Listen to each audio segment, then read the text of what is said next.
ba số đây bong bóng này này hai vì xây cái lá chụp niềm đón tiệt ai cho mọi người ông đang cho hắn mắn cái nó miền ở văn chỗ màu thay mà chút tiết bong bóng tại nhau mặt ban chập cung tế từ xa nhung khai kênh YouTube kì on oi bảo họ nó bong bóng trong nhầm sạc là bóng thưa bèm niềm đón và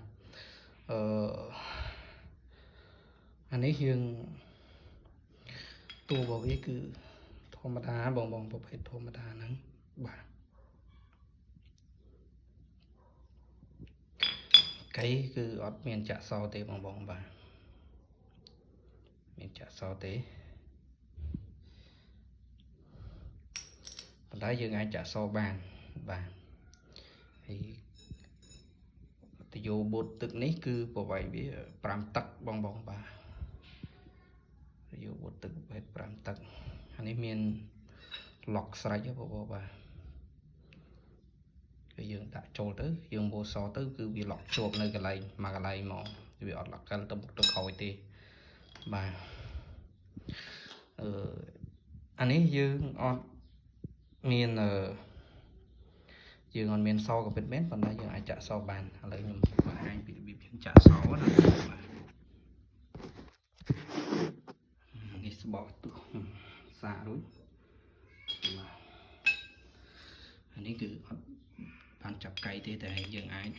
អាមេបានធម្មតាបាទឥឡូវខ្ញុំសូមអាមេធូធូបងបាទក្នុងករណីយើងលេងអញ្ចឹងយើង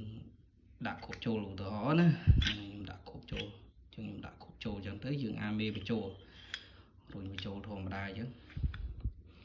ពេលដែលយើងឃើញសាច់យើងអាចបាញ់បានហើយយើងគ្រាន់កេះកៃទៅបាញ់បានតែក្នុងករណីយើងអត់ចង់យើងអត់ទាន់ចង់បាញ់ទេអញ្ចឹងយើងអាមេឡើងលើចឹងមកបាទហើយបងកេះកៃទៅ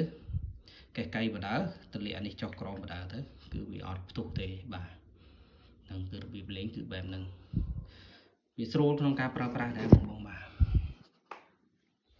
ហ្នឹងហើយចឹងពណ៌សបងមានពណ៌សទេមិនមានពណ៌ខ្មៅទេបាទហ្នឹងហើយសម្រាប់បងដែលមានចម្ងល់ចង់សាកសួរបន្ថែមអាចចូលមើលនៅក្នុង Telegram ចាស់ក៏បានដែរបង